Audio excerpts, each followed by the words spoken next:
I was told by a mom about this underground group. And I'm like, what? There's a group that's meeting? This was like April of 2020. And that's cool. And she said, you need to go check it out. And it was like People's Rights Washington. And I roll up and there's dudes out like armed to the teeth. I'm like, oh, so is this a place where people show up that think Governor Inslee's the devil? And they're like, yeah. Like, is there a woman named so-and-so speaking? And they're like, yep. And I'm like, I guess. Can I go in? And the problem is I was dressed, like I had a sport coat and a tie on. So I go in and it's just like people dressed, like you guys. And I see, no, dude, I'm saying casual. Okay, come on. Guys dressed like us, everybody. So scary. Can we go back? That was tough. Hand me my AR, man. That was so dick.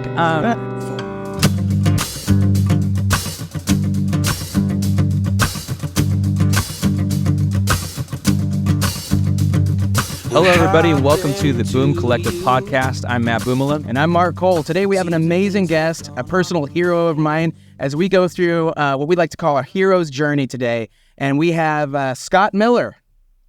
Welcome, Scott. Thank you. It's a pleasure to meet you guys. When I found out who you guys were, I'm like, I know who they are. I just didn't know you. So it's super fun to be here with you. Absolutely. Thank you. Well, this is our second podcast, so this is a big deal. I mean, you've been on a lot of different things, but now you're finally on the Boom Collective podcast. Congratulations. I have. I made it. This was, I stayed an extra day for this. So. I love it. Thank you for doing that. Because you're from here. Tell us a little bit about your story and, where you're at now and all that, so the audience kind of knows a little bit about you. Jeez. Where to start? I'll just have to be super brief with that. So we moved from California to Washington State in 2014. I started a pediatric medical practice in 2017 in Washougal, and everything was normal until the Plandemic hit. Yeah, right. And it was just one of those things where everything went to hell on my birthday. It was March 12th, 2020, and the NCAA tournament's going on, and all of a sudden things are shutting down, and there's Fauci on the TV saying these words that didn't fit anything that I ever heard about medicine or science. I'm like, what's going on? So I called my brother, who's an ENT surgeon. I'm like, hey, dude, is this what's your take? And he's like, all political bullshit. Those were his words. I'm like, cool, okay. Just wanted to make sure I wasn't crazy. Right. And it just over the next couple days, people were, they kept saying, so you got Fauci and Birx talking about possibly closing schools and there's no treatments. I'm like, that doesn't make any sense to me. I'll be brief on this. Yeah. The Johns Hopkins University, pediatrics, what's the treatment for RSV? There isn't one. Well, then how come I'm successfully helping treat babies with RSV, infants, preemies with RSV in my clinic all the time, right? Nebulized saline. It's like when they're saying there's nothing you can do, and then you go on the NIH and you look at all these studies about something as simple as nebulizing saline and suctioning it out, because that's the problem. It's just overload of snot, but we're told that there isn't a treatment. That's functionally retarded, right? It just is. And so just something as simple as I've heard so many times, there is no treatment. I'm like, we're treating it. We're treating it.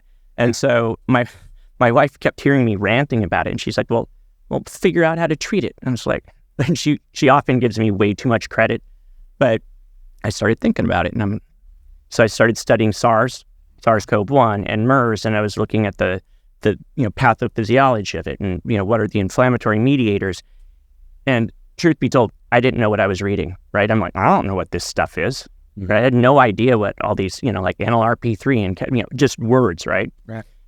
And then on March 15th, it was my dad's birthday, I find this article out of Italy, like page 5 of Google, and it was in Italian, but I saw it said like COVID pneumonia and then melatonin kinesio, and I'm like, what? And I click translate, and I start reading through it, and again, the first 30 pages, I had no idea what furin cleavage sites are, or viriporins. I'm like, and all of a sudden it gets to melatonin. I'm like, this is nuts. And it showed a graph where children 10 and under, 0 deaths. Once you hit, 65 and the comorbidities and cardiovascular issues and type 2 diabetes, I'm like, okay, that makes sense. And then it started getting into the actual science of it, like how it's the most potent immunomodulator in the body, how it's an antiviral, anti-cancer. I'm like, what? And then they were showing at therapeutic doses. Like we're talking 200 milligrams, and they had the charts on it. If you're in the hospital, 200 milligrams of melatonin twice a day, along with hydroxychloroquine, they were seeing almost complete reversal of that interstitial fluid leakage into the lungs. And this is early on. This is March 15th of 2020. Of 2020. Within days, you're doing this research and you're finding out, hey, there's actually something that we can do to combat this. Or at least like study up. I mean, so I've just started following it's like 1 a.m. at this point, and my wife's listening to me. I'm like, oh my gosh, like listen to this. And she's like, because I usually ramp up around 11, and that's where I start doing most of my research anyway. And she's like, are you going to go to bed tonight? And I'm like, I don't know yet, but listen to this. And she's like, and I finally get to a point, and she's like, well, can you like reverse engineer it and figure out how to treat? And I'm like, well, it's not technically reverse engineering, but yeah, I don't know. Yeah. And I remember I just started praying about it. I'm like, Lord, I don't know. There was so much information, and I had notes everywhere. And I mean, I was curious. I was angry because of what I was hearing and knowing the impact it was going to have on our kids, like shutting schools down, Right. telling them that they're vectors for a deadly disease that could go. I mean, this is all evil. The viral dissemination from the media was so evil. Oh, yeah. And I watched people falling for it. I mean, just like getting sucked into that the mass psychosis. Yeah. And so I just kept studying and taking notes. And then there's a YouTube called MedCram, and this Dr. Schwelt, I'm watching it. And it was, so I tell this in the book, I had 2 phones, Deborah and Sarah. My daughter named them.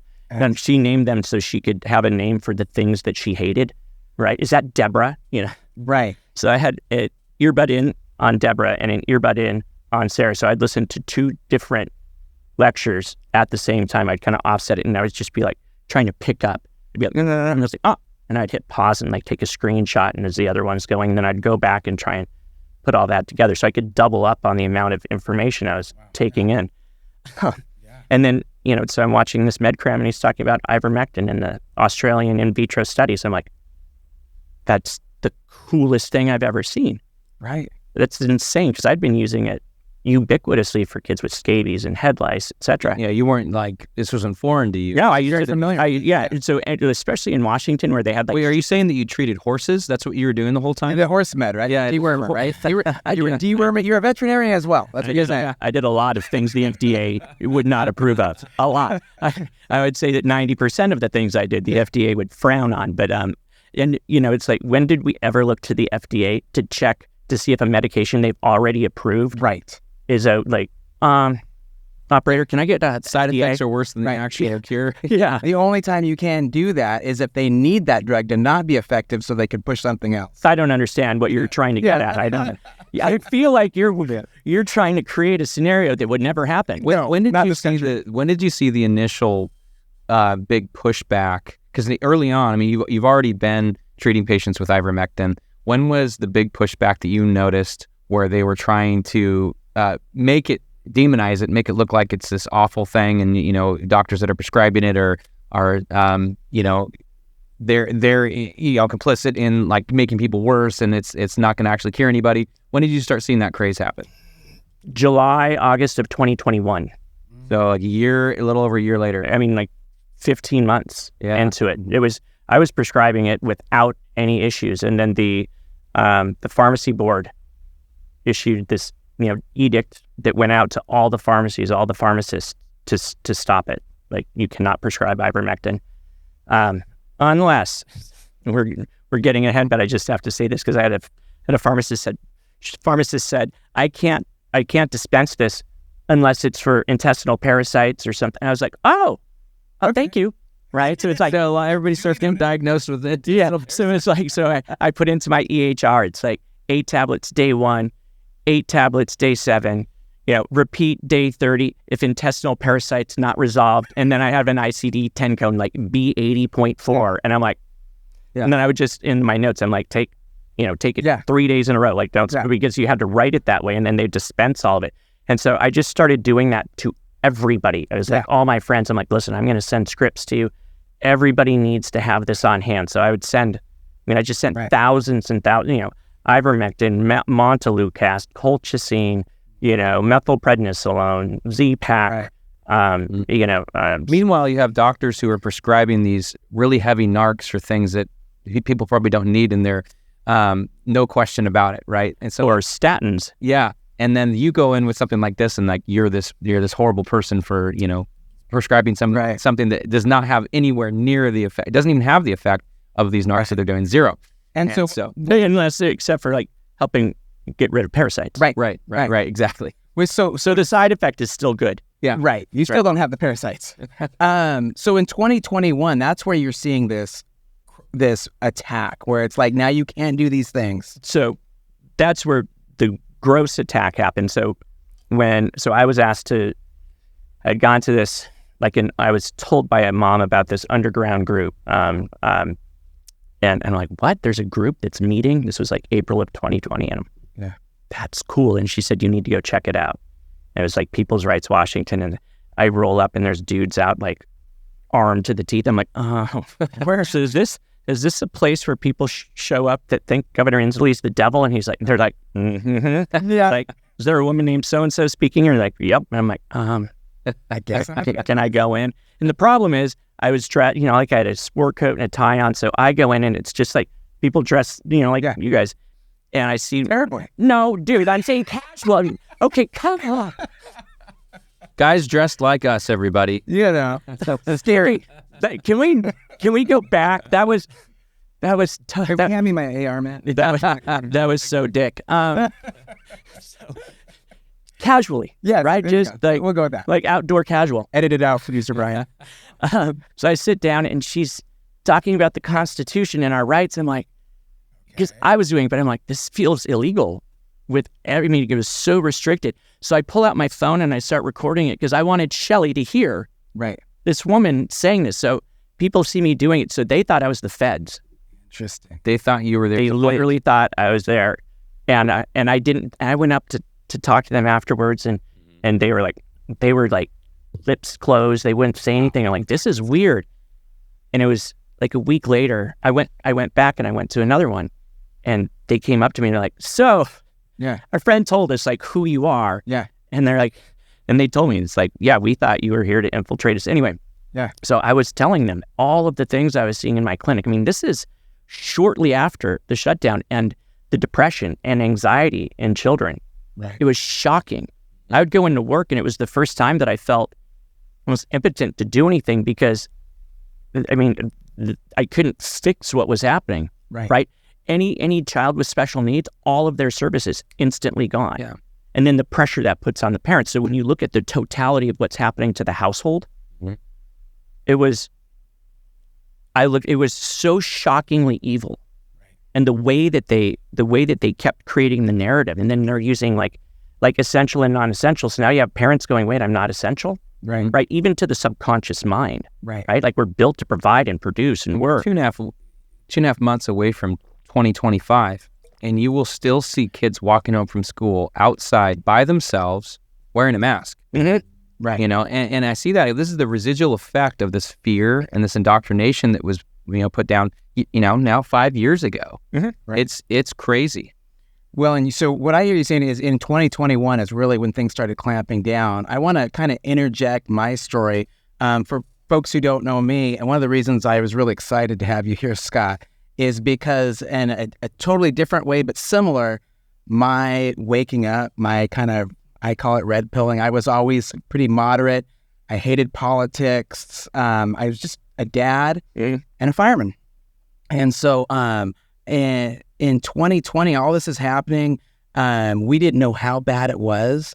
I got COVID way, way early on, just serving the community with people who had it. I'll never forget that, like, we didn't know if it was 1%, 10%, 50%. We were literally scared in those first days showing up to work.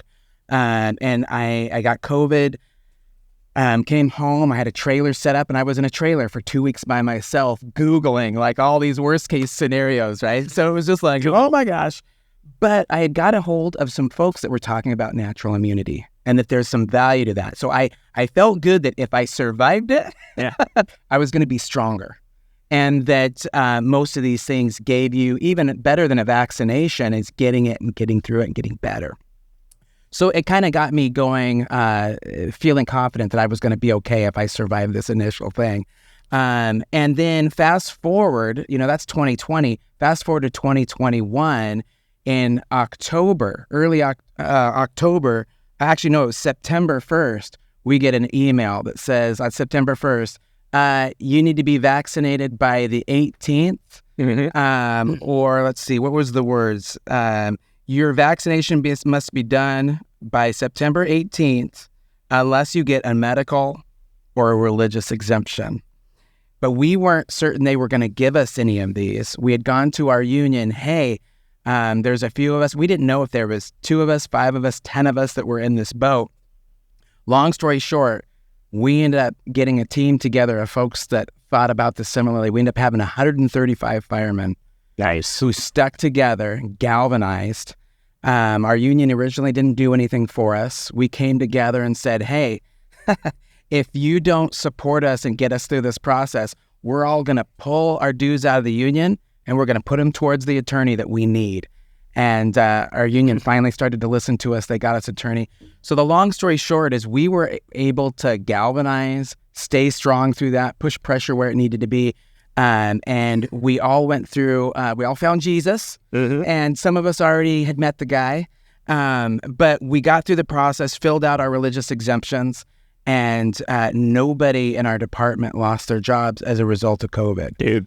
That huge blessing. Yep. But while this was going on, this is why, I talk about a hero's journey, and I'm talking about your journey, because you were in our community doing the hard work, and I'm hearing these stories about how the state and the medical board's coming after you. And a part of the hero's journey, early on when I was going through my stuff, like I said, the isolation, early on, I didn't know if I was the only one. It was lonely. I have a wonderful wife. I love her with all my heart. She's like, Mark, I support you 110%. Just don't lose your job, right? Because I'm responsible for 5 children and whatnot. So it's this balance of living within your deepest held beliefs, feeling like you need to do the right thing, but it's also that loneliness of you're looking at how this may play out and realizing you might lose everything. Yeah. So I'd like to go there with you and talk about that part of your journey. So now it's May of 2020, and I got a call asking if I would speak on medical rights in Olympia at the Capitol. And particularly for me, it was what I was seeing to the children in the community. Right. I mean, it was so devastating. And I talked to my wife about it, and Shelly's like, that's the dumbest thing that you could do. Now, in the meantime, every family that's coming in on their discharge, I'm writing down. It's like, these are the things. Like, tell this to your grandparents or your parents, to your Bible study, your church, like everyone you know. It's like, just everyone start on this. Start on your vitamin D. Start on vitamin C. Have quercetin and NAC and zinc and, glutathione. Just have the stuff on hand. Or, at that point, almost everybody is vitamin D deficient, right? Start taking a milligram of melatonin or 0.3 milligrams of melatonin if you're over 50, just something, right? And so I'm like, this isn't moving the needle. And here's an opportunity to speak to thousands of people. And then you say that to them, and then they're able to share that information. I'm like, this is, like, I looked at it as a gift to be able to do that. Well, okay, a gift. It was like screw me, but yay, right? Like, I didn't want to do it, but it was like an opportunity. Yeah. And I met with a couple, like kind of like our brain trust, a group of colleagues, and they're like 4 hours we're hashing it out, and they're like, man, you have to be really careful about what you say. And I'm like, well, yeah, which I'm not good at because I just you just say what you want to say. Yeah, you're honest. This is what I think. So I get home, and Shelly and I get into a pretty heated debate because she's like, we're viable. Like, she didn't have to look at the bank account to go shopping. Like, you create, like, look at what you've built from nothing. You're going to risk it all. And you're going to risk it all. I'm like, no. No. It'll be fine, honey. It'll be fine. And it got to a point, because I love her, and I was like, listen, okay, unless some crazy miracle happens, because I'm not going to drive to Olympia. So unless something happens, I'll stay home. And I went outside, went out back, and I was kind of wandering the property, and I was praying. And I'm like, Lord, I don't know what to do, but whatever your will is. And I went to bed. About 5:15 in the morning, there's a knock at the door, and I get up and I go to the door, and 2 women are standing there, and they're like, "Hey, we heard you needed a ride to Olympia." I was like, Really? And who told you this? shit. And I'm like, listen, I don't have anything prepared. Like, give me a sec. And I crept back into our bedroom, grabbed some clothes, etc., backpack, and left a sticky on the refrigerator for Shelly. Hey, love, went to Olympia. He didn't say that. He didn't say that. Hey, love, Busy today. couple people came by to give me a ride to Olympia. There's the mirror. I'll call you later. And I'm sitting in the middle right of this minivan with these 2 women. I'm just like I desperately wanted to think that, it's like just downplayed. Like, I mean, I knew it wasn't random, obviously, but right. Like the totality of it, where I think the first thing is, sometimes, you pray about it and it's God's timing. But what I started seeing was he was showing his answers, his light so fast. I'm like, whoa, like that was fast, right? Like a few hours later, there's a couple people standing at my door. It's like, I'm sitting in the back. That's early for anyone to knock on anyone's door. Yeah. 5:15 in the morning, unannounced. Yeah. Hey, I heard you need a ride to Olympia. Yeah. And so I was sitting in the seat and I was trying to prep my speech, and I ended up, and these words just kept flowing through my head, and I was like, hey, Jana, can you give me a scrap of paper? And I just started writing, and I put it in the book. I wrote a poem about it. It's just like that struggle, and it's just like, listen, I'm praying. He's like, this is the answer that you were praying for. He's like, take up the sword. Like you asked. Yeah. Like you asked, here it is. So now, are you going to follow my leading? Are you going to have faith that this is the journey I'm asking you to go on? And I'm like, I don't know. It's like, and then you have to have that resolve, right? And, throughout, after we had lost everything, because Shirley's like, what's your plan B? I'm like, this wasn't my plan A. Yeah. Like none of this was my... But at this point, you haven't lost anything. No. At this point, we're already in your journey. So now you're on your way to... That's a precursor, everybody. There's a lot of loss coming down the pike. So it's going to get real dark quick. So August. So everything's status quo. Right. I mean, like, as status quo for me, meaning I wasn't getting attacked, right? And then all of a sudden, it was like August 10th, and I get this letter from the medical commission. My office manager, Carrie, comes in. She's like, Scott, you're not going to like this. And it was a complaint that said that I lied on my initial application for a Washington medical license, that I had felony charges on me in California, that we fled the state. And the reason I lied was we had to flee the state and all this stuff. I'm like, what? And it was like funny. I was like, well, ridiculous. Yeah. I'm like, well, and she was kind of worried about it. I'm like, Carrie, like just send in my application where they can see that I checked yes, right? Like this is super easy. Yeah. Sent it in, they send it back. We're like, that's a different application. I'm like, you fill it, you fill it in and you send it electronically. You can't have a different application. Right. They removed one of the pages on it. I shit you not. I'm like, no, we sent that, right? It's an obvious witch hunt. We didn't receive that. Yeah. So about a few weeks later, I get something called a letter of cooperation. Can you explain why you lied on your license? And I'm like, well, it's a tricky one, because they're already, the assumption is that I did. You lied. Yeah. And I didn't even get an attorney because it just felt so easy to egregiously stupid. Right. So I fill that out. I get another letter. Can you expound more? This is November 20th. And I write it in, and then nothing until February of 21. And then, can you explain are you on probation in Tulare County, California? Can you explain the felony? And I'm like, I was 19 years old, a sophomore undergrad in in Berrien Springs, Michigan. Like, yeah. Aren't you the investigator? Yeah. Pick the two. And so finally my wife starts calling around, and they figured out very quickly, that was a different Scott Miller. Yeah. I mean, that's so weird, because you wouldn't think there'd be more than one Scott Miller out there. It's not a very common name. Wait, it is. It's a very... Scott or just Miller. Look at the age, it wouldn't be hard, right? Yeah. And so it just seemed weird. that they just kept pressing it. And then crickets, like I didn't hear anything. It goes away. So you think, okay, this is done. It's ran its course. It's run its course. I certainly wasn't quiet. I mean, I was speaking out quite a bit.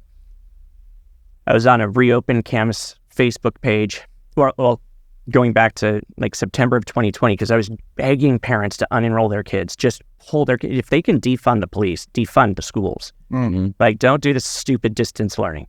Defund them.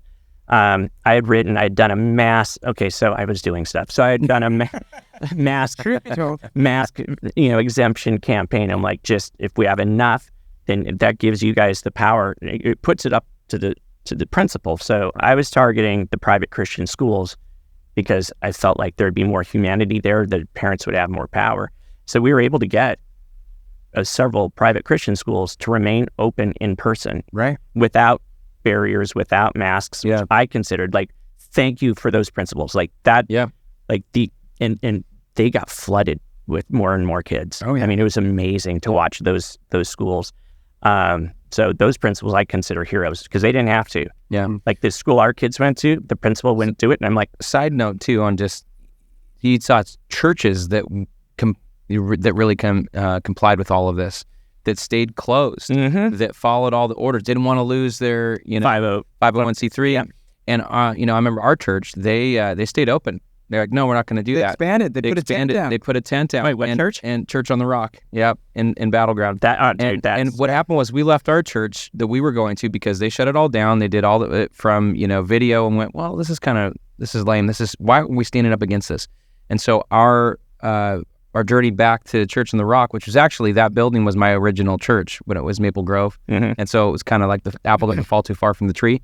And I remember going in there and meeting person after person after person that said, yeah, I went to such and such church, and I went to such and such church. They shut it down. They closed. So we're just going to be here for now until our church opens up. Well, guess what? All those people what happened is they heard Brad preach. Yep. And the way he, when I started, like the first sermon I heard, like I walked in and just the praise music and what Pastor Bill said, I walked in, it was August 1st, 2021. A buddy of mine was we probably passed by each other a lot. Oh, I'm sure. Yes. But there were a lot of us. Yeah. And I walked in, I hear the music and what Bill had said about, because that had been a 4-day stretch and I have maybe slept 2 hours. Right. And I walked in and the words that he was saying about giving those burdens up to the angels. And I just was like, I turned around, I started crying. Like I literally was like, I ran out to the parking lot, compose yourself. Yeah. I'm like, I walked back in, I'm like, and I heard that first sermon. I'm like, this is home. Well, what's funny about it too is like they kind of expected, hey, we'll be this temporary home for all these, orphaned, wayward, and now like we got to build this big circus tent just to fit everybody, and they still have the tent because the building isn't big enough to fit everybody. They'd have to do 5 services just to maybe do it.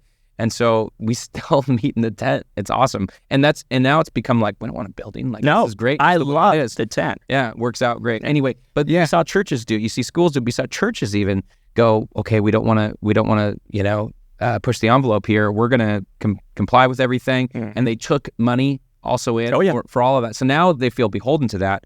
And it was just, the world was losing their mind during that time. Yeah. Yeah. And going back to, I want to keep bringing it back to you and your journey, because like we had talked about some situations where you and your wife were kind of wrestling through some of these points about, I mean, you're a provider. And I was the single owner and operator of a medical practice. Right. So, where was her turning point? Yeah. Because when I was telling you earlier, because you were talking about how, I mean, you're doing this, you're going forward, and she's still like, are we going to make it? Well, she was like, just, can't you comply a little? Yeah. And I said, Shelley, just think about what you just said. Yeah. Comply a little, right? Give an inch. Like the second that you look at a lie and then choose to accept, like for me, like, this is just personally, like other people, they can do it. I can't. Like my conscience won't be like, okay, I'll comply just a little bit to something that's what I looked at as so blatantly evil, right? Like putting the mask on to me, like the mandate of it, I considered like the mark of the beast, or like what they were trying to do. They were trying to herd all these people into doing that. And so I did a video where I put a mask on, took some spray paint, a spray can, and blew it on, and then like looked at all the blue in my nose. I'm like, well, that seemed to penetrate through.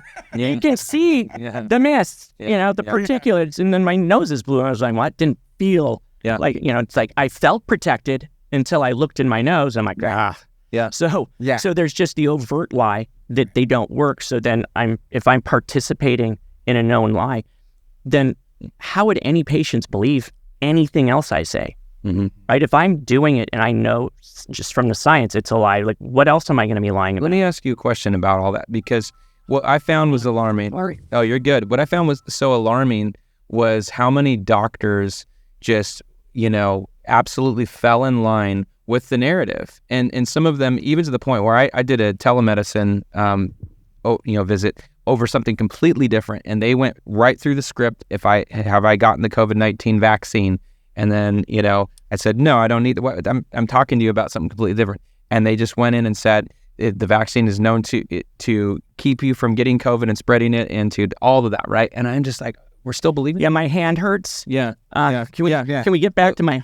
Yeah. Well, in the medical community, I guess, and you have a little bit more insight in this, what compelled them to just fall in line with the narrative, even though these are smart people, they should be prudent doctors that are really investigating this more. They just kind of fell in line with it all. Well, why did it take a fireman to have the courage to stand up and rally? And then that was the thing that I didn't understand, because I would talk to friends, colleagues of mine, right, where I'm like, guys, we know this is a sham. If our medical community, local medical community, would have done what the firemen did, things would have been totally different, right? No one would do it.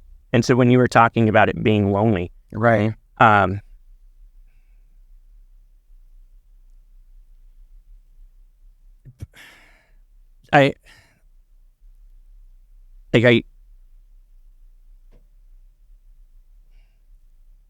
I hate tyranny more than I'm worried about repercussions, right?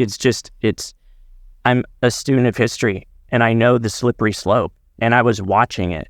Yeah. And I'm like, like when Shelley's like, can you comply a little bit? And I'm like, no. Because once you give that inch, then it will be like, well, okay, that wasn't too bad. It wasn't that inconvenient.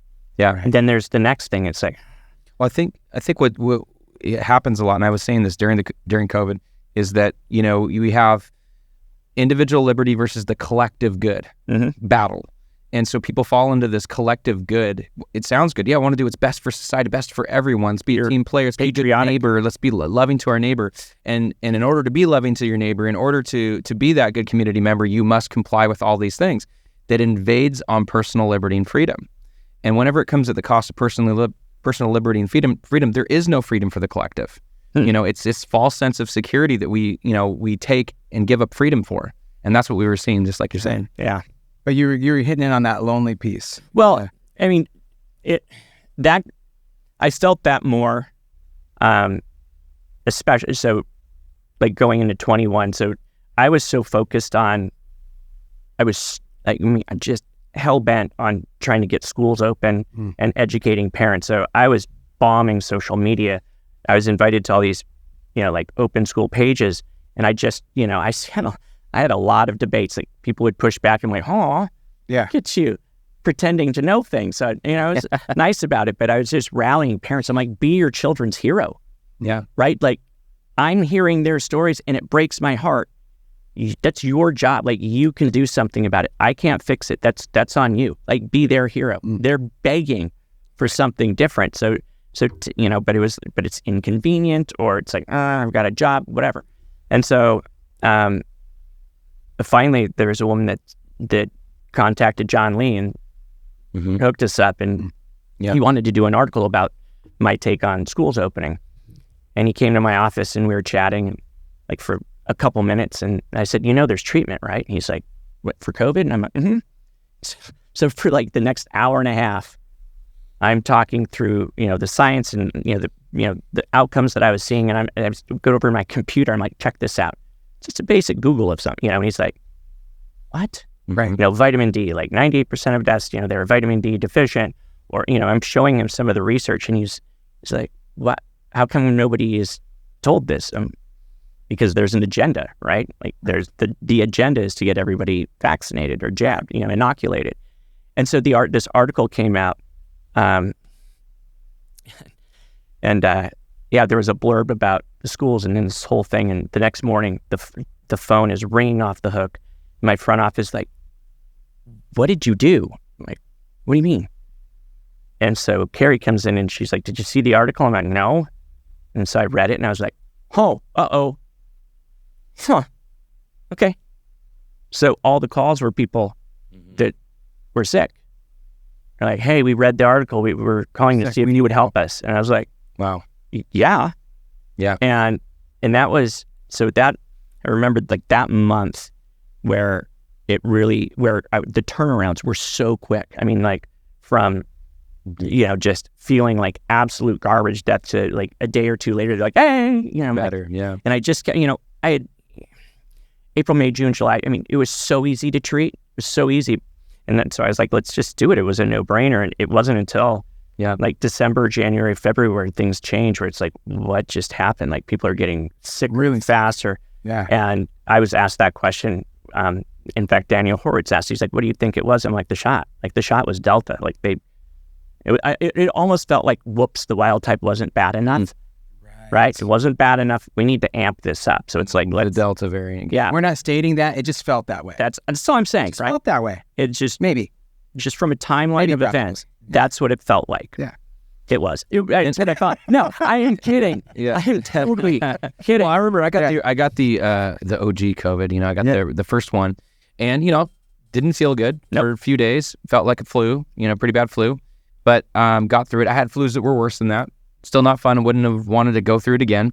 Then when the Delta variant came, it was around New Year's. A bunch of us at the same time got it. Now, some of them had never gotten the original one, and it knocked them out for like 5 days. They felt like garbage. I felt like I had an annoying kind of cold for a day, and then I was fine.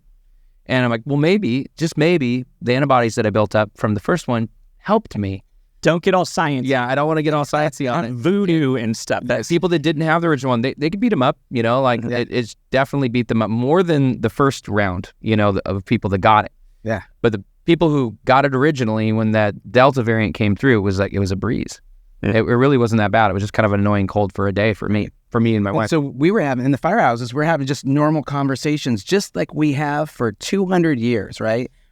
We can go through crazy situations, and like the relationships we have within the firehouse, it's sacred, right?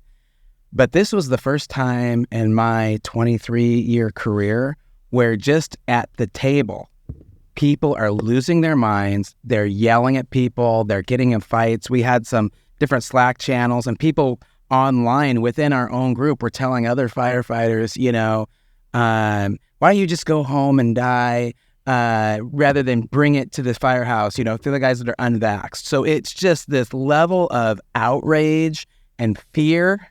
Well, the problem is when the doctors are saying that. Yeah. Yeah. The doctor, that was, put them all out in a tent and light it on fire. Right. Yeah, that's crazy. Well, and I'll never forget, what was it? Was it Jimmy Kimmel who's like, go die wheezy? Yeah. It's like, well, and they're getting hit with everything. And Brian, maybe you can pull this up too. This is something that should go viral. But something interesting a couple of years ago that I was talking with a friend about, and I've been showing people this whenever I can because you can still do it. They wanted to push so much of a narrative of fear with COVID on every media outlet possible, even in the search engines. You can do this right now. I don't know if you've ever seen this before, but get up a browser ready here. I'm gonna show you what to do. I want you to think of any number between 1,000 and 10,000. Oh, I've seen that. So let's type it. Yep. So anything. So think, what's that number? Think of it real quick. Doesn't matter what it is. 789. Over 1,000. Over 1,000. Okay. 1,000. So 1,050. 1,050 new cases. Just Google that. 1,050 new cases, and put that up on the screen. And let's just see if there happens to be an article with that exact number. I'd be really curious to find out. What do you see on your phone there? 1,050 new cases. What does it say, Brian? So what I'll do. Yeah, up when it goes. But you can see it on there. What does it say? Just say it. First article. Mexico post 1050 new cases. Yeah. Let's try. Let's try 12,100 and 1,050 new COVID cases Saturday, bringing the total Let's number. do 12,154. Why not? New cases. Put new cases after it. And let's see if just there happens to be an article on that many new cases. 12,154. What shows up? What do you got? And anybody that's watching this, Scott's got it same here. thing. What do you got, Scott? 12,100. 12,154 new cases. You're going to see an article on it. Obviously, the SEO has updated a bit where we're looking at something with micro. Yeah. That changes. You can put in pretty much any number, and anybody can test this out. I even did this like last week, and there will be an article with that number. And so you try to reverse engineer that, and you go, hold on, why are the search engines doing that? We've kind of cracked the algorithm here, or we've entered the Total matrix. cases in Spain, March 18th, 12,154. Yeah, so there it is. So like it just comes right up, and that makes you kind of raise an eyebrow and go, I feel like they're trying to scare us here. I feel like they're trying to make this a lot bigger than it really is, and they're funneling us into comply, into getting vaccinated. And I mean, what's Okay, can I stop you on that? go for it? Because I've been so immersed in it because it's not. I mean, I flew out to Southern Oregon a week and a half ago, because had I not, my mom would have gone to the hospital. I was listening to her coughing, and because she had COVID brain. I mean, she was cognitively impaired. She wasn't doing the therapies the way she should. And I literally hopped on a plane the next day. Now, I'm not allowed to practice medicine, That's part of that story. but Yeah. I just said, fuck it. So I took care of her. Yeah. I took care of my mom. I don't care, right? She's my mom. I took care of her. And it took sorry about the effort. Sorry. Yeah. You're good. It's my mom, Yeah. And so I just remember like the second night she was going to bed, and she just looked at me and she's like, thank you for coming. Like I was scared. I'm like, I know, Mom. So the thing I've always said is I have zero fear of the virus. I walked into homes of the sickest people you will ever see, and I'd give them a hug and sit down with them and nebulize them. And they're like, aren't you worried? I'm like, if I was worried, then you should be worried about the treatment. Right. Because if I was worried, then I wouldn't know how to I wouldn't know how to even not get it. Right. Or if I got it, I'd make it go away in a day or two, right? Mm. And so what I say is I'm not afraid of it at all, but I have the highest level of respect of the bioweapon they've created, because that spike protein crosses the blood-brain barrier, so one of the biggest issues just moving forward are there's millions of people with long hauler, right? Because it's like, I just suffered it out or toughed it out. I'm like you want to make it go away as quickly as possible. You want to stop viral replication as quickly as possible. You want to stop that spike protein from replicating. That's why I'm just even getting close to 2025, right? Like, Brian, how are you 2 days ago? Well, yesterday. Yesterday, oh yeah. Yesterday Yeah. morning, I woke up with tickling in the throat, kind of had a cough, Not feeling good. not feeling so great. And How long did it take to get better? once I had the right stuff in me, I don't know. Whatever. Half an hour. Well, and talking with Brian before this, when we were talking about having you on, when he got COVID, one of the times, he says, I thought I was dying. I went to see Scott. No. He didn't see me. Who did you see? You said, No, I called him. oh, that's right. And I was listening. He's like, yeah, I think I'm doing better. And we had this conversation because I didn't want to say, I was like, great. And I'm like, well, tell me about this. And he's like, yeah. And I told him he had, that was afternoonish. By 2 or 3 a.m., he would have ended up calling 911 and gone to the hospital, guaranteed. Yeah. Where he was satting. Right. And so I was like, this is what's happening. Mhm. And so we just full blitz on it. And thank God, he just championed it. He went hardcore with the nebbing and the solutions and stuff like that. And he got better fairly quickly. But yeah, he would have been, it was probably about a week and a half that I was still. well, you still had symptoms, but I'm talking about you were Ready to go to the hospital. you were on the edge of Being hospitalized. you were on the precipice. Yeah. And if you would have gone to Peace Health, Yeah. you would have had a 10% chance. They would have put you on a ventilator, intubated you, and then that would have been good luck. So you kind of, you just let us know you lost your medical license. So, But that's not all you've lost. You've lost a lot. So we've got a whole sad story that we haven't even touched yet, Scott. but it's not sad. Well, Okay. to me, it's sad. I mean, I would say it's heartbreaking to see what my family has had to suffer through. I mean, like truly the impact on my wife and kids, that absolutely breaks my heart. Yeah. Right. I mean, it's just like the totality, like when we think back, because we kind of block some of it out, but, I mean, not even with the loss. I mean, I didn't, it'd be like, Daddy, like, like, hey, Daddy, and I have an earbud in and I'm on with and I'm like, hold on, give me 5, where I could, it would have been way easier to be deployed and not be physically present. Right. Because it was more cruel for them, where it appeared as though I was there, but I wasn't.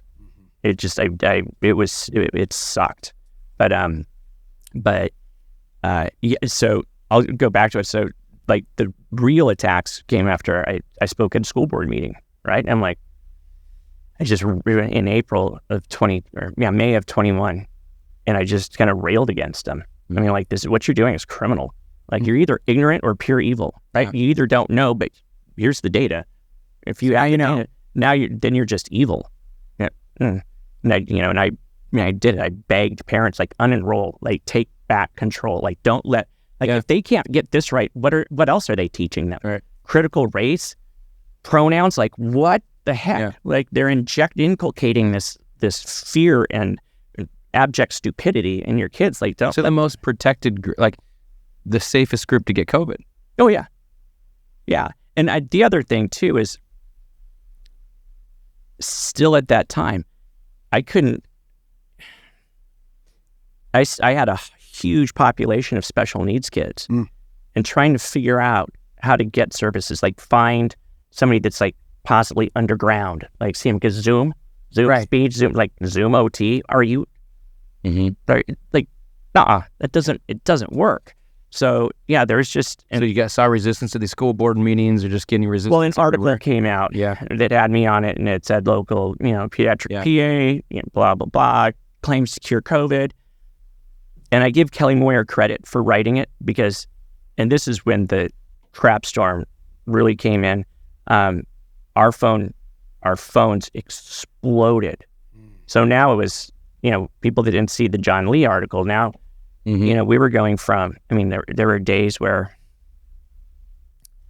I'd have my peds practice, and then it would be, 15 new, we ended up putting this big whiteboard. It's like 15 new cases, 15 new, 22, 30, where I'm like, how do I manage that? So I just, I set up this system where, like, we'd get all the information and I'd just get meds sent out, and then I'd spend all night, like, texting them, like, with all this information, the ones I couldn't call, and then letting them know my staff will reach out to them and follow up and, just see what's going. And that went from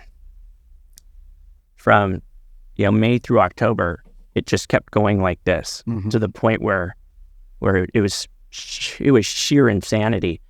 And then the state really started hammering down, like the complaints, just like community people that read the article were like, well, and you had people that were just getting sick and reaching out, but you also had people, oh my gosh, my mom is dying right now. Yeah. So you were. So I would drive, it's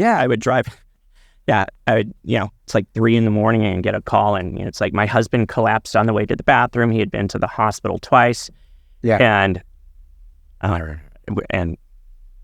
we had just gotten back from, it was Labor Day 21, and we had just gotten back, and I sat in a boat in the middle of the Rogue River for 31 hours because it was the only place I had reliable service. And so we got there, and I didn't even know it. My daughter, thank God, like the little miracle, she's like, Daddy, can you take me fishing? And I'm like, sure. And we get out, and I tried to open my Napster to play some music, and it wouldn't open. We get out to the middle of the river, drop anchor, and all of a sudden it's like, beep, ping, ping, ping, ping, ping. I'm like, I look at my messages and the text, I'm like, uh-oh. And so So until it got dark, I rode my daughter back in, grabbed a backpack, went out, and I sat in the boat until dawn. On the phone, texting, rode in, laid down for a couple hours, went back out in the boat, dropped anchor, sat there, and I did that all weekend. So Shelly's like, at least can you help unpack the car? Yeah. Like hang out with us. And I get this call from a woman I had talked to earlier, and she said my husband collapsed, and it's on speaker, and Shelly's like, I'm like, you pick. Yeah. I'm like, you pick, right? And she's like, go. And you show up and, listen, when you walk in, I do peds, it's like when you walk into those situations, like, not going to lie, like you're shitting yourself, right? It's like, you don't know, what the outcomes are going to be. And fortunately, got him stable and actually, I want to go into it worked. Yeah. It worked. And, next day we got oxygen for him, and he was a week later, he's back at church. So you're literally saving lives. You're going out there. Well, I helped not let him die. Yeah. We'll say. We'll just help not let them die. You're doing good work, and as the saying goes, no good deed goes unpunished. You have all these other forces trying to stop you. So you said you had that resistance to the school board. You had that initial letter that you got about they left the page out, and then what else happened? So when did things really start to snowball even more with the resistance to get your license revoked and get you out of business and stop and help people? The pharmacists started filing complaints to the medical commission. So they wouldn't fulfill your prescriptions anymore. Is that what they're saying?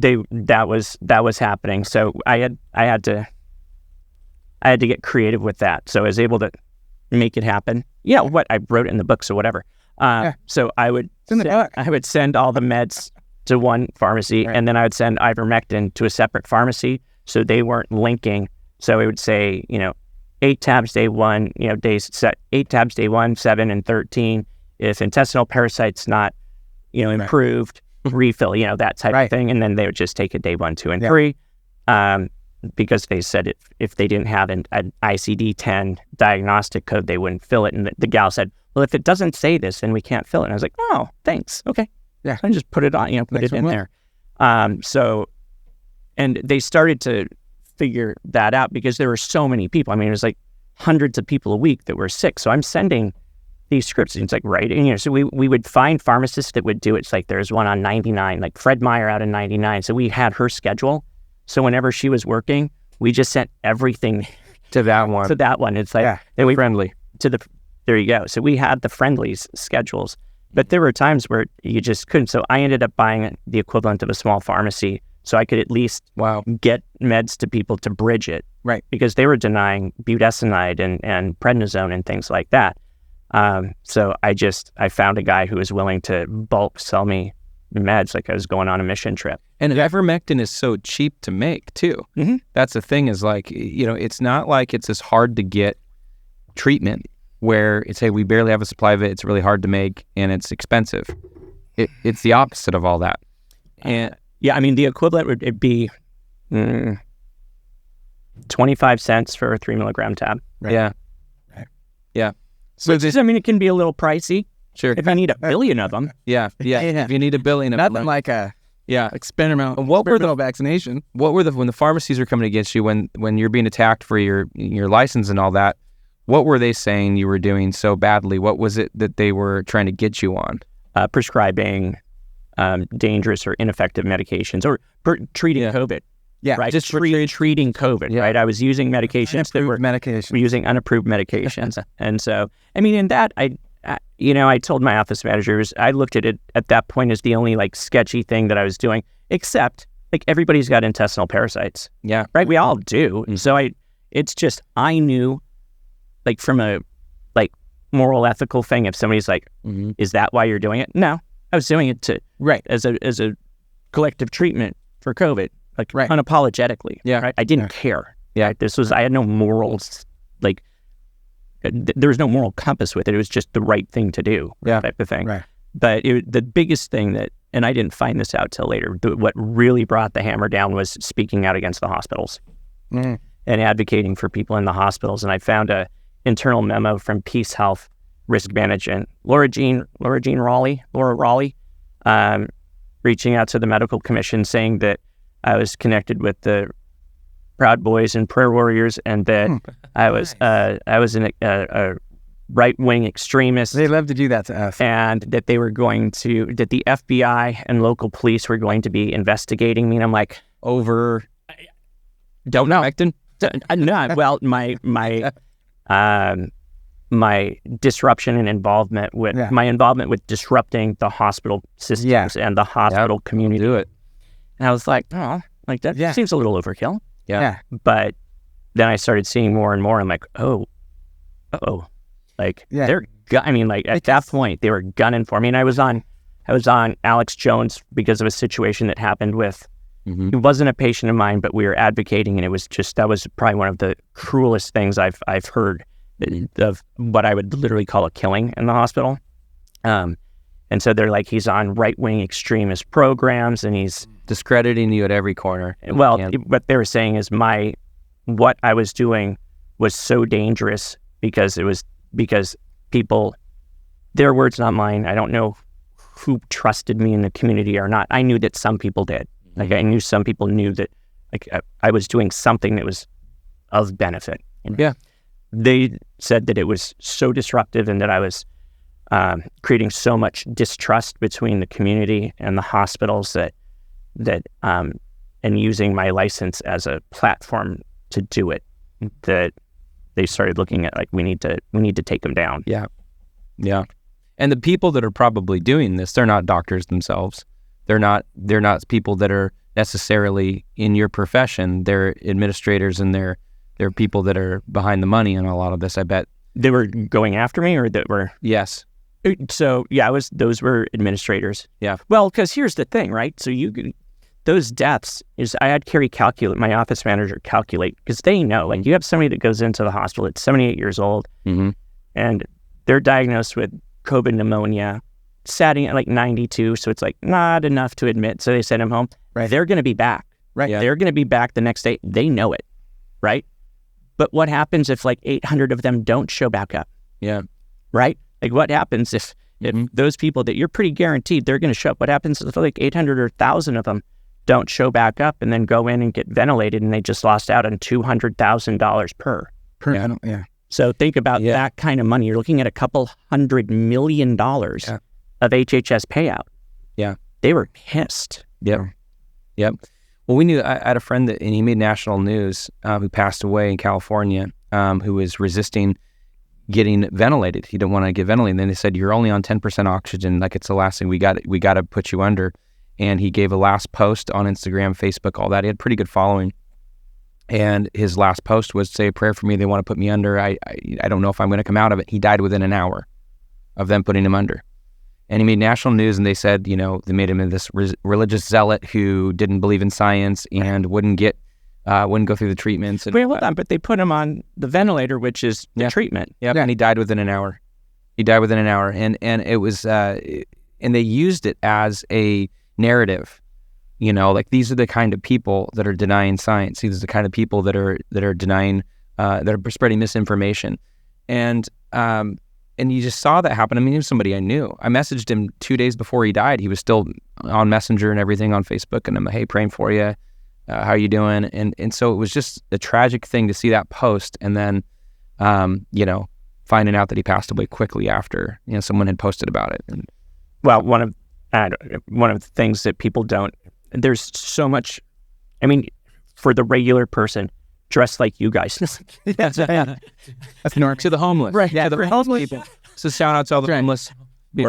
Yeah. Just your average American, right?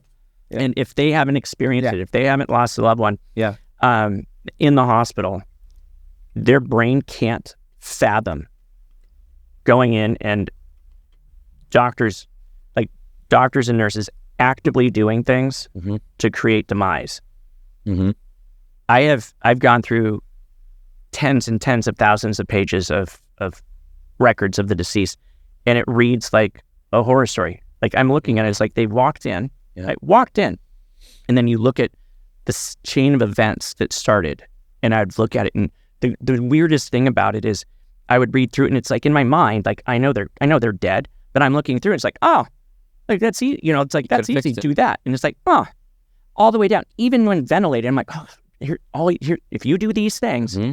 And when I say that, no, I'm not saying it like callous. It's just, I can't, like I've gotten a lot of people off mechanical ventilation without being in there. Yeah. Right? Like, so if I can do it over the phone, Yeah. they should be able, the pulmonologist or intensivist should be able to do it, right? Yeah. And so you're looking at it, and so people can't fathom when, like for your friend, they did very specific things to crush his immune system, to further the bacterial pneumonia, withheld antibiotics that would have helped treat that until the very end when he's already septic. Yep. And then your body, you're so crushed that it's like, you know, it's the only thing you can do. Well, he was trying to get his hands on ivermectin and hydrochloroquine and monoclonal antibodies and all that, and they wouldn't do it. And so it was like they were doing all of the things at that point, you know, that they believed, no, this is what you need to do. I don't know if he was on remdesivir or anything. Probably. But it was just an absolute avoidable situation, you know, where he could have been treated properly. And I almost feel like he would have been better off just never going in the hospital, just riding it out as best he could. I mean, we know what the outcome ended up being anyway. Exactly. No. So it's like, I think he would have been better off not even going in. And that maybe, but I'll just say because of, and again, like I told the story, look, when I ran my genetics panel, looking at certain genetic predispositions, my vitamin D, my glutathione, like different levels, I would have been the otherwise healthy 47-year-old that without treatment, I would have been the guy that got sick and got sicker and went into the hospital and then would have had to deal with it. Like my genetic disposition and then looking at my markers, I would have been in trouble. Who were the most vulnerable? Because I know that it was said Diabetics, yeah. Type 2 diabetes. Type 2 diabetics, hands down. Because and the reason I know this is because I'm married to a type 1 diabetic. Yeah. So when we're getting the early word, what to do, they just said diabetics. There was no delineation. And so I said, Chelsea, I love you. This has got to be your decision. I would hate to say this and have you have a bad outcome. So it was her decision. And we were getting all this feedback that diabetes, you got to get it. So she got vaccinated, right? You know, if she had to do it over with, we find out later that no, it's actually a BCD specific diabetes. Yeah. That was really... Well, and the thing, type 2 diabetes, you can't have that without other comorbidities. Right? You're going to have other comorbidities with type 2 diabetes. You know, you're probably going to have some liver issues. I mean, just, you know, cardiovascular, et cetera. So, but the thing is, I found the most difficult patients to treat, and it was the question that if I forgot to ask, which I did for a staff member of mine, because we all got better, and she was getting worse, and I didn't ask it. She was taking lisinopril. She was taking an ACE2 blood pressure medication, right? So that's increasing the expression of ACE, which is saying, come in and bind, right? And so those were the people where I'm like, oh, you got to get off your, like we can put you on something else, but you've got to get off that. Yeah. So fast forward to them finally revoking things or getting to that point. When was that? What date was that? Because you've been battling and fighting for a while. It was October 12th of 2021. Okay. Yep. So exactly, today's 22nd. Yeah. Okay, so the anniversary is yesterday. October 12th. Oh, 12th. 12th, The 21st. Yeah. I'm sorry. So technically, I didn't find out until the 15th because I got COVID on the 10th. And so like I chilled, I stayed home and just, I did the monoclonals. And my nurse did the monoclonals, gave the monoclonals to my wife, even though she wasn't sick because she had been exposed. Right? What's the criteria for it? Well, according to Peace Health, 60 years old, diabetic, you know, all this stuff. Right. The criteria was actually you're positive COVID or you've been directly exposed. Like that's who could have gotten it. Yeah. Right. And I had, you know, at that time I had 300 vials.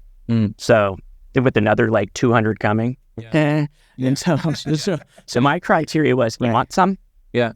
Right? Like you, I mean, you know, not kidding, but it's like, So you're recovering from COVID. and then I took care of my wife for 2 days. So it's a Friday morning and I get to my office. Now I was a preceptor. So I have a student with me. We had volunteers, like the office was filled, like volunteers manning phones because we were just so flooded. People like with volunteers and staff that you had during that time. Imagine it blew up.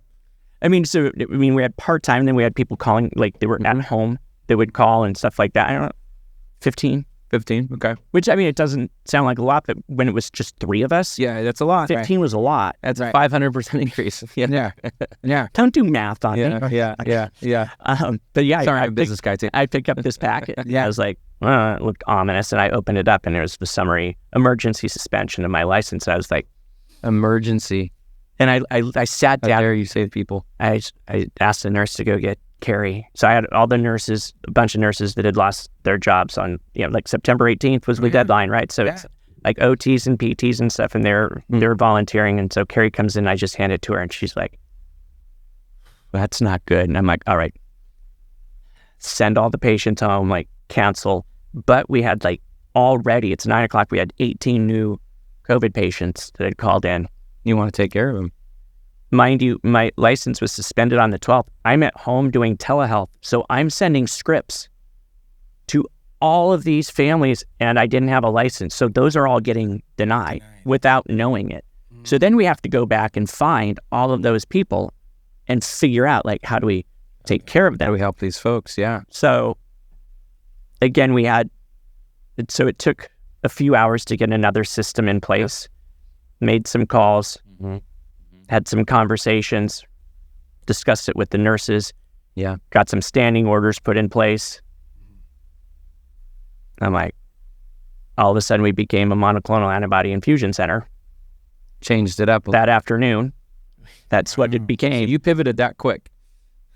The need was that big. Yeah. Right. Yeah. I didn't even have time to, I was like, well, I mean, F me. Yeah. Right. That's a problem. That's a snag. To sit down and to try to. You just lost your license. He's like, And that's a snag. Just a little hiccup. I lost my medical practice. I lost my livelihood. Right. I lost everything in that second. moment. Yeah. And it's like, if I'm going to sit down and be like, woe be me, because again, I picked the path. I chose to say yes to the path I was asked to go down.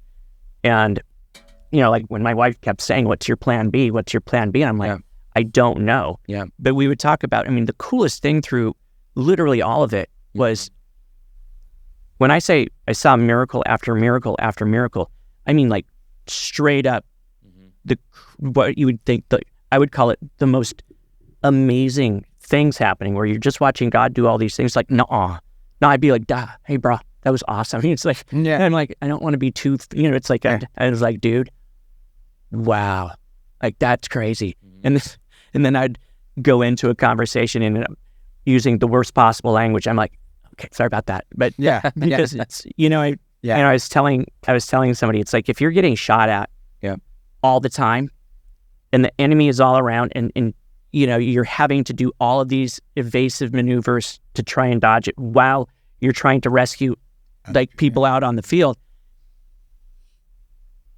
And then you see casualties of that because of that, because you can't get to them because you either break things, you either burn things down, or you talk like a Navy SEAL.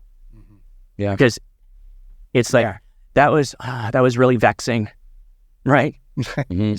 That doesn't work. No. What a vexing, I'm very consternated about this. Yes. It's like you have to get it out because it's what we were seeing, the level of evil Oh yeah. of it. I mean, the darkness and evil that I faced.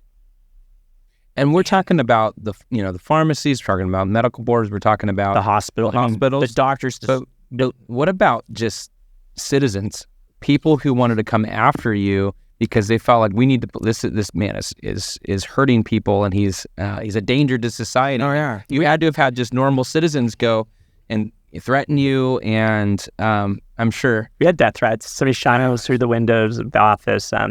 During a rally, somebody came and had a gun, and and wow. I was like, seems excessive. And what I hear you talking about is like that almost like that gallows humor. And the fire service, I mean, we'll be eating dinner and get a call, go, some terrible, tragic thing. It's an unwinnable situation. You're trying to save somebody and it just doesn't work out. Yeah. And then you ride back in the rig to the firehouse in silence. You clean up, you sit back down, you're just eating dinner. And then somebody says, well, Jim, you killed another one. It's that gallows humor, right? That's what I hear you speaking to. And Like, how do you survive? On our whiteboard, I wrote, I haven't killed anybody today yet. Yeah. But I would Certainly. I would write it because nobody died before midnight.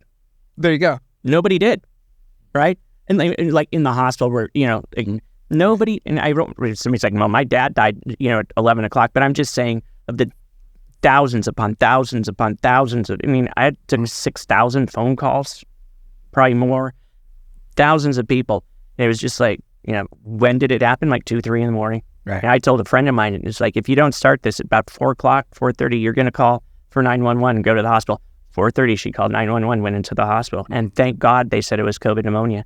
They sent her home. She's like, okay, I'll do the treatments. And then she was better. But I was like, wow.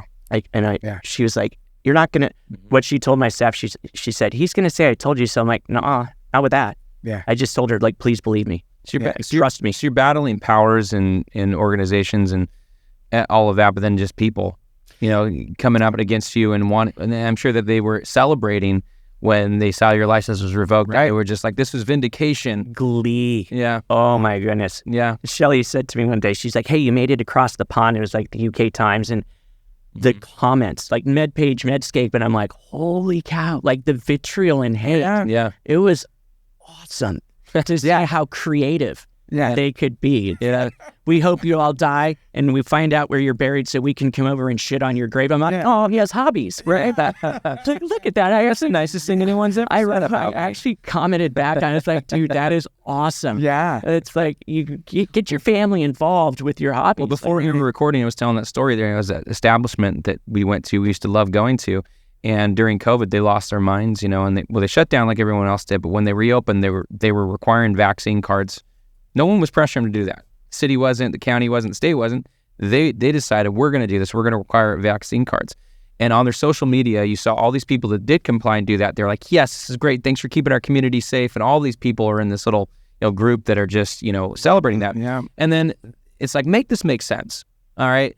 They had people who were vaccinated were allowed to come in as long as they showed a vaccine card. They could be in the establishment. If you wanted to come to the establishment, but you didn't have a vaccine card, you were allowed to sit outside, with the caveat that if you did go inside, for the protection of the patrons inside who were vaccinated, you would have to wear a mask if you went in to use the bathroom. So I'm going, make that make sense. Hold on. The people who got vaccinated, the people who are safe now, they're the ones that need to be protected from the unvaccinated. It was just so bizarre, and people just ate it up. And I would try to put a comment in there. People were trying to say, how does this make any sense? And it would just ridicule, delete, block. You just get absolutely no voice in there, and they would take it out. And but people ate that up, and people remained in this mindset that just didn't make any sense at all.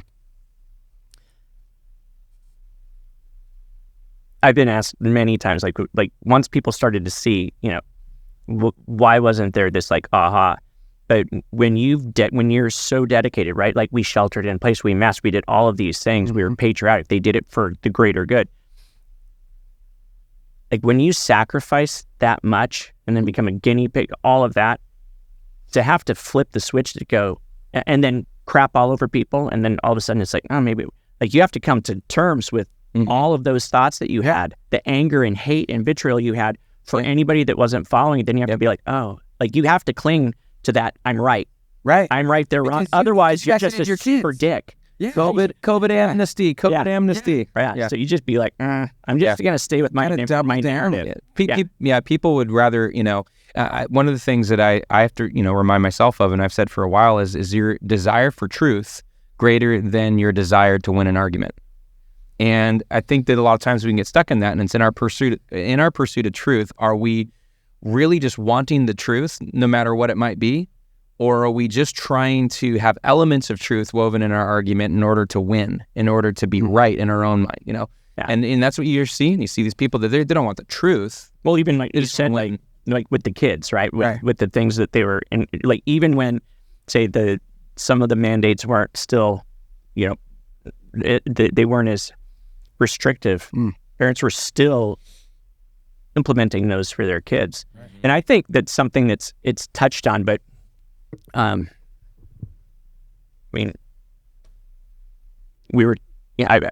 can't tell you how many people came up and they're like, we had an appointment. Mm-hmm. You lost your license before we were able to come in. And as I was driving, I came up and I was driving back down to my mom's, and I was chatting with a friend, and he was talking about his son and just anxiety, sleep issues, all, textural issues, sensory issues. And so I said, here's what's interesting. The things that are never brought up, or if they are just touched on. Most important things as we're starting off life, I said, was he vaginal or C-section? Right? Because if he didn't go through the vaginal vault, because we have those neuroprimitive reflexes that need to get integrated, right? Going squeeze through that vaginal vault helps to initiate some of those early reflexes. You also get all of the microbiota from, going through the vaginal vault from the mom. So that's what sets the gut up early on, as does breastfeeding, right? And I said, so was it easy or hard to latch? No, it was hard. She had to wear a nipple shield for a year. I'm like, why? Right? Like, what about that latch made it so uncomfortable that she had to wear a nipple shield? Well, I'm pretty positive of it, but he either probably had a posterior tongue tie and probably buckle ties, right? But since it wasn't overt, you couldn't see it. It was like, oh, he's fine. He had reflux-like symptoms, right? And so we're going through the milestones, because if those milestones aren't integrating, right, at 6 weeks of development, your ear and kidney are on the same embryologic branchial pouch, and it's like, and it differentiates. But there's a connection. So if you see, microtia of the ear, they do an ultrasound of the kidneys. We're like, what are you? We recognize that.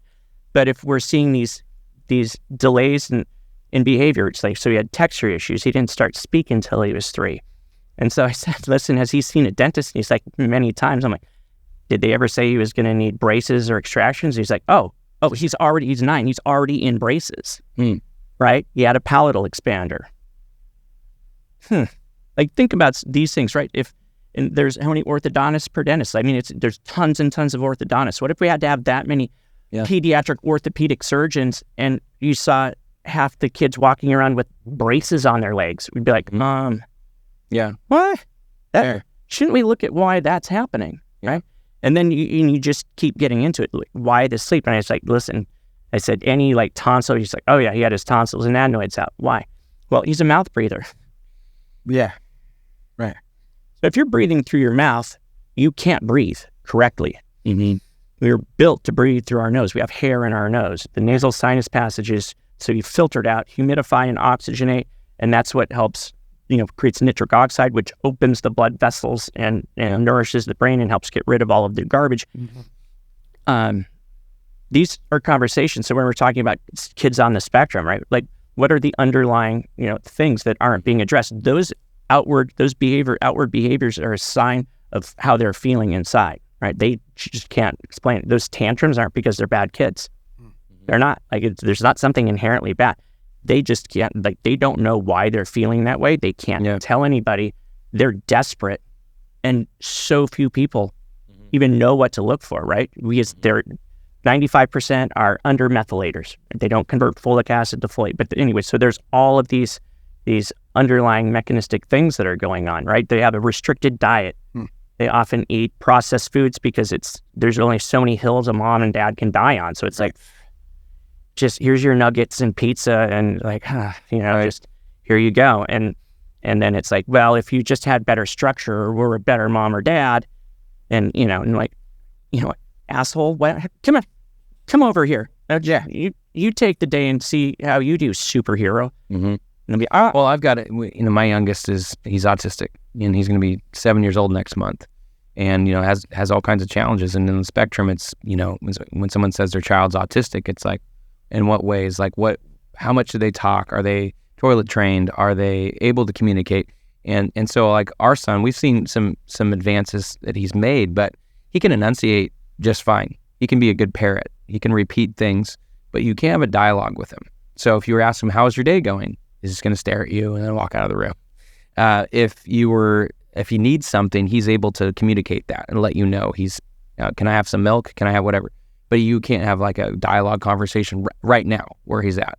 And there's something in him wants to talk, wants to express. And like you said, he will have what will look like a tantrum, and he's trying to communicate something, but he's just not able to externalize what's going on internally. So I could just get crapped on all over this by, say some, specialists, if you will. But I look at those tantrums almost the same way I look at a seizure, because it's like they can't control it. It's like a switch flips and it's just involuntary. Yeah. So there's, in seizures, you have something called glutamate, which is excitatory. It's an amino acid. There's a receptor in the brain called the NMDA receptor, and it's like it gets locked open. It's a sodium and calcium gated channel. It gets locked open, and glutamate just floods through, and it's just lighting the brain up to the point where you can burn out neurons, like in Huntington's disease. And so that's a problem, right? And it's like after, like you get that crash, and they finally calm down. So what if we can block that, right? So what are things that block it? Well, magnesium. So 80%, it's more than that, are magnesium deficient.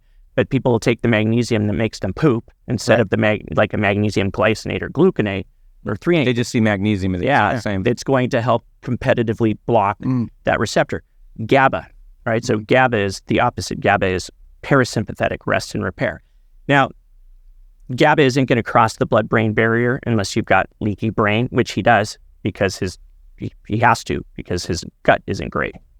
And I'm just statistically, it's just a fact. But I've seen a 4-year-old come in that was like nonverbal, apart from like, I hungry, I tired. Would go to bed at 11:30, wake up at 5. I mean, like just horrible. And so I was talking with the parents. I'm like, well, why don't we do this? Let's see if we can get them to bed around like 7:30. And they looked at me like I was an idiot. I'm like, I know what you're thinking. Like, you're like, dude, you have no clue. Yeah. The impossibility of that. And I'm like, I understand your skepticism. I really do. And so came up with a little plan for the next 3 days. And he had speech, and over Zoom, and he'd have to sit there for an hour. I mean, what a dumpster fire. But she walks into the clinic 3 days later, and he went to bed at like 7:45 and slept till 7 the last 3 nights. Yesterday he sat down and did an hour Zoom and was not like fully, I mean, it was 4.5, so it's not like, but just such a significant improvement. She's like, I don't understand. Well, you cannot, the brain without sleep, especially in that age, especially with all of those other things going on. I ordered a bunch of labs, like an organic acid test, amino acid test, like we need micronutrients, like we need to see a bigger picture, gut biome. But there's things that we can assume, right? Like what we were talking about. There's things that we can assume that are happening. And it's like, if you took your car to the mechanic and there's a bunch of things going on, if he's going to go, it's like, well, I don't, your radio works now. You'd be like, right. But this stuff, but they're connected, right? And so what I would try and do is you look at like, how are all of these things connected, like the sleep, etc. And this was, so many times. I mean, that's what our clinic ended up becoming, like kind of that last stop. And I'm not saying that everything can be fixed in a few days. I mean, we had a journey with him because there's so many things. Like I sent him to Stargate to reintegrate those neuroprimitive reflexes because, early on as a neonate and you do the Mara reflex and your arms go up. Yeah. Well, if they're 5 months old and you do that and their arms go up, that's a problem. That startle reflex needed to integrate around 3.5 months. So if it doesn't mature. What's the common, there's a common thing that autistic kids do, and my son does this stimming? as well. The stimming, but he will do this. But yeah. Especially when he knows he's done something that like he's not supposed to do, or we're trying to instruct him, he does that. What's the biggest reason for that you've seen? I'm just gonna. So that's been a discussion. To be fair, it's been 3 years since I've been able to talk to moms and like go through that. But a lot of times, so they're often auditory, like very sensitive auditorily, unless they're making the noise. If they're making the bang bang, they're fine. He'll squeal and make noises all the time. But if it's input that they don't want to hear, or overwhelming them, or whatever, there's already so much on. It's like their nostrils are just above water, and somebody's pushing them down like that. They're like, it's like them pushing up off. It's too much, and it's like regulating. Well, trying to not get him to that next level where then there's going to be a meltdown. So it's a protective. Giving him a haircut's like wrestling a bobcat, and so like I'll give him a haircut, and that is like the biggest, like you can't get his hands off his ears, and it's like it's a lot, and we got to cut his hair. But he'll do that a lot. He'll put his hands on his ears when there's something that he doesn't like, and even if it's not noise, even if it's something that's just bothering him, and so it's almost puts him in a bubble, I guess, and keeps him a little safe from the water going above his nose. But it's a common thing that he'll do, especially when he knows, I've done something I'm not supposed to do. Like I'll catch him in the pantry, and he's like climbing halfway up the pantry, and I'll tell him, "Hey, what are you doing up there?" And he gets down, and immediately his hands are on his ears, and he's like, here it comes. So even if we're not making noise, not yelling at him or anything, he knows, right? Yeah. Like it's you said, it's the protective. We need to talk. We'll do it because this is there's just. It sounds like there's so many unexplored avenues or just even, do you need all the labs?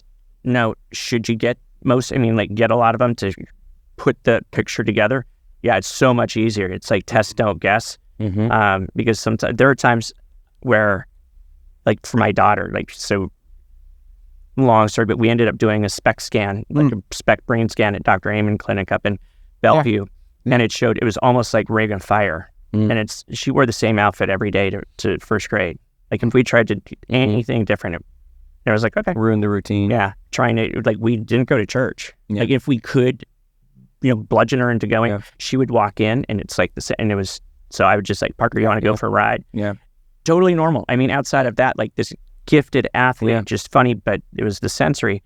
And so I took her into the labs. I said, Daddy, I said, you and Daddy are very similar. Let's go test us. And so we ran our labs, and I looked at her lab results, and I was like, well, holy crap! Like her B12 was sky high. But vegetarian, she wasn't taking any Bs. She doesn't convert cyanocobalamin to methylcobalamin, right?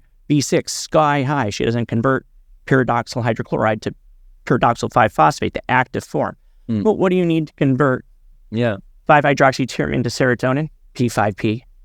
Right? What do you need to convert? I was going to say P5P. Yeah. Active B6. What do you need to convert? Of course. What do you think? I'm just saying, what do you need to convert tyrosine to dopamine? I'm nodding my head, but I have no P5P, right? Yeah. It doesn't. We're trying to not. It doesn't say Adderall. It's like, how do you convert tyrosine to dopamine? It doesn't say Adderall. Right. It says iron and active B6, right? Oh my gosh. Yeah. So if our soil's depleted, they spray glyphosate on everything, which crosses the blood-brain barrier, blah, blah, blah, like all these things.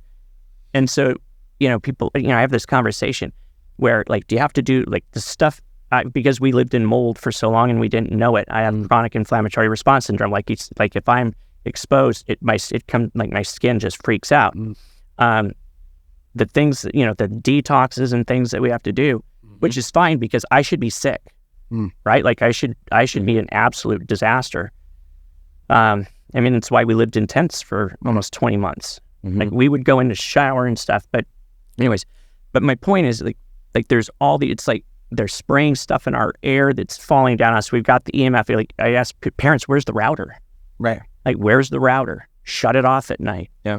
Right. It's just, we're getting bombarded. And if we're not even looking from a micronutrient standpoint. Right. I've seen dudes stand in the aisle at Lowe's trying to, what am I going to put in my weed eater? Do I have 50 in one or 40 in one? They're like, weighing me out. It works better if you just go straight. But I was saying we spend more time. Yeah. What are we going to put in our weed eater? Right. Than our kids. Right. Well, I think it's interesting, Wait, did I derail this? No, you didn't. Oh, this is great. I can go back to death. I'll go back to the darkness. I can go back to the darkness. No, but put a bow on. I do think it's interesting, to bring it back to some other things that are happening. Our first podcast, we talked with Joe Kent, who's running for Congress, and so we were really talking a lot about politics, where things are headed and whatnot. I do think it's really interesting how we've got the Republicans coming out, but we've got classic Democrats who have seen kind of behind the curtain of what's going on, and they're looking at, I believe what's happening is they're looking at Kamala Harris, and they're saying, I do that every time. They're saying that's a vote for the status quo and what we've been doing, And we've got specifically Robert Kennedy Jr. Yeah. Lifelong Democrat, really involved in a lot of things you're talking about. They've got this Make America Healthy Again. Yep. And they're crossing over there and saying, that thing is so terrifying. That thing that my father and my uncle were a part of, that historically I've been a part of, that I ran as a Democrat for president. But that's become so frighteningly off. Yeah. That I'm going to come over here and maybe I can help. Yeah. So are you hopeful at all? Like, what is that? Okay, so yeah, I'm hopeful there. I think there is, with the World Economic Forum, there's just so much invested into the lie. Right. There's so much invested. Well, not just the lie, but like the 15-minute scene and just all of it. That even though people are seeing that, I mean, listen, she's functionally retarded. I mean, it's like she's drunk and stupid. I mean, the answers she gives, it's. Well, she couldn't do what we're doing right now. There's no teleprompter. No. There's nothing. We've just been going off the cuff here the entire time. And Joe's opponent, Marie Lusenkamp Perez, same thing. These are people that define things as, Russia big, Ukraine small, Russia bad. Like, that's the depth of the foreign policy. Well, it feels easy to say that. Yeah. Yeah. I would ask you this question as we're kind of wrapping things up here. It better not be off script. No, yeah, it is. Okay, hold on. Let me read it real quick. Okay. So, looking back on the last few years and everything you've been through and all the decisions you made, would you do anything different? And if so, what would that be?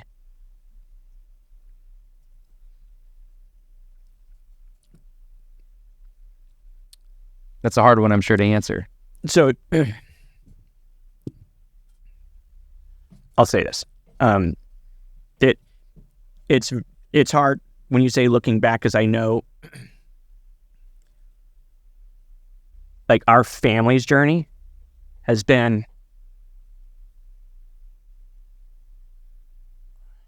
I wouldn't wish that on anyone. Yeah. I mean, literally, I wouldn't wish what we've been through on an enemy. Okay, couple people. There's a couple people who are like, no, I mean, like, just, the people that attack, I mean, that were directly responsible for so many, what I would consider tragic things happen to us.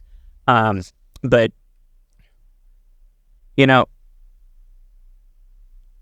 knowing, so in June of 21, a friend of mine, a surgeon, and I were chatting after I'd gotten another round. So I've had well over 100 complaints against me. If you look at the typical, like, Pierre Corey had 3, Meryl Nass had 3, like, that would be kind of your typical for COVID. I had over 100.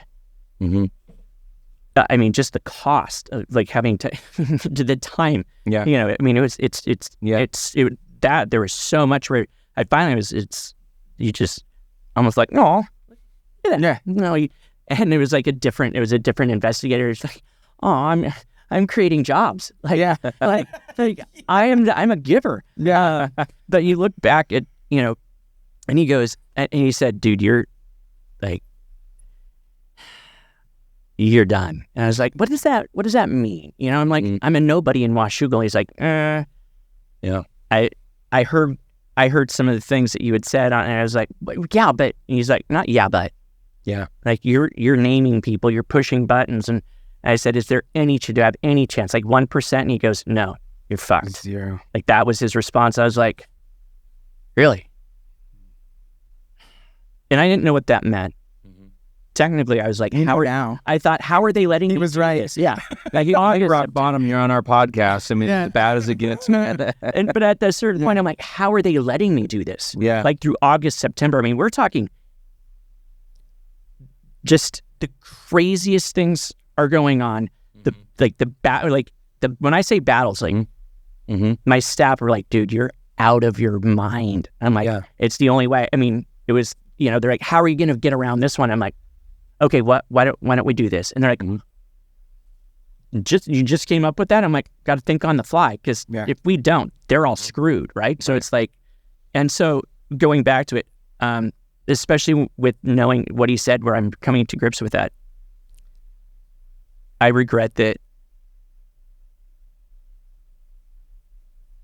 I feel like there's so much more I could have done, right? I regret that I wasn't more vocal. Like if I would have been that day on the Deschutes, if you'd have just spent 2 more hours instead of 31. The Rogue. No, I'm talking about like getting information to like trying to reach as many people. Just you would have doubled down.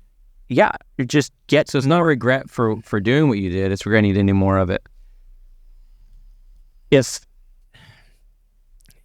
I looked at it as like, man, I wish I wouldn't have done that, then the conversation I'd have to with God would be pretty bad on me. Yeah. Right? It'd be like, really? That was your plan? I don't know what his plan. I still don't know what his plan is, but even when we lost everything, we were truly living on manna. Like we were living on God's grace. And, you know, we were at a point where Shelly's like, and a friend of mine who almost died in the hospital, we were able to get her out and take care of her, and a colleague, she walks into our house with a bouquet of flowers and a card for Shelly, and then hands me a card. And she's like, open it. And I opened it and it had $10,000 in it. And she said, thank you for saving my life. It's like, yeah. Denise, like, she's like, yeah, you can. And I just gave her a hug and I'm like, you have no idea. Yeah. You know, and it was like, and Shelly and I would talk about it. Like every time we'd get to that point, that's why it's always something. It's, you know, you go back to looking at the apostles where like they would see these amazing miracles and then doubt. And then see these amazing miracles and doubt. Yeah. And, you know, when it was always like, what's the vision? What's the plan moving forward? I'm like, you know, this sounds stupid, but I'm like, I don't know. Like, because I would see it for everybody else, but I'm like, God, I haven't, it hasn't been revealed. Like, we'll know because we've seen it. Like when we've asked. So there's one day where Shelly and like everybody was like, Scott, you have to stop. This is like July of 21. You have to stop. Like, this is insane. Mm-hmm. I'm like, all right. So I was like, all right, Lord, like I'm praying about it. If this is not what you want me to do, you can shut the phones off. Like I can just go back to doing peds. I roll into the clinic. I walk in and Carrie goes, what did you do? Did you post something? I'm like, what are you talking about? Yeah. The phones are going nuts. And I was like, so I told her, and she's like, way to go. You know, it was like, because we already felt buried. We didn't even know we were barely. I mean, like, so, you know. So God's answer is no, actually, I have more for you. He was like, some more. He was like, I'm going to dump all over you. Yeah. But, he just made it so obvious. Like, where she's saying, what did you do? I'm like, I didn't. Right. Yeah. I didn't. Well, I know we've got to kind of wrap up here. So that's my regret, knowing that. Yeah. Because I'll be quick about this. I go to events and I speak at like Halt the Hospital Homicide and Former Feds for Freedom and, COVID, Humanity Betrayal Project and all these widowers come up to me and they always say, I wish I would have known you. And I think I wish I would have spoken out more so that more people would have known that there was help. Like that's when they say it, it's like the sweetest, most painful thing I can hear. Right. Because like that's the thing. It affirms you were doing the right fight, but it also makes you wish you could have helped. Well, it makes me wish that I was braver to speak out. I mean, because like anytime I said something, it was such a shitstorm that would rain down on me that it was like trying to buffer because I was still trying to take care of my peds patients. Right. I was trying to be at normal practice and then like go home without this rain of hell on me. But it's like I always thought like maximally get information out to people and I didn't do that. And that's what you look back on. Yeah. It's just like people are like, you can't do that or you can't say that. And I was like, okay. And I was like, that was cowardly. Mm-hmm. Like that was a cowardly thing to like, are you kidding? Well, I think, and this might put a good perspective on it too, is that where people have been sort of keeping a watchful eye on is, okay, what's the next thing they're going to try to unload on us? And with the experience that you have, the insight that you have, it's going to be valuable if that ever happens again. You'll be able to be that voice and be as loud as possible and come from an actual reference point. I would call it a place of trust. Yeah. Somebody said you've earned the trust because I've lived it, and at no point, I don't blame the commission. They were instructed to come after me. Like they're doing their job. I mean, they're corruptly doing their job, right? But I knew it. It wasn't like, what? Yeah. What are they doing? Like we knew. And so, we just need more people to what you were saying, like, just don't lose your job. That was Shelley. Like, don't lose your livelihood. Don't lose it. And so now you've lost it. Like, can you kind of just catch us up? Just, I mean, you've lost it. You're gone. Back to the dark. You just wrote a book. Oh, yeah. Can you plug your book for us? I'd love that. Yeah. It's called The Most Dangerous Man in Washington, because that's what sounds like. I mean, I've been trembling in my boots this whole. Thanks for taking that pressure off of me, Nick. You have no idea. Which I didn't come up with, by the way. It was something that I was called. And so, Brian, you've been, tell us what your thoughts are on the book. Oh boy, where's it?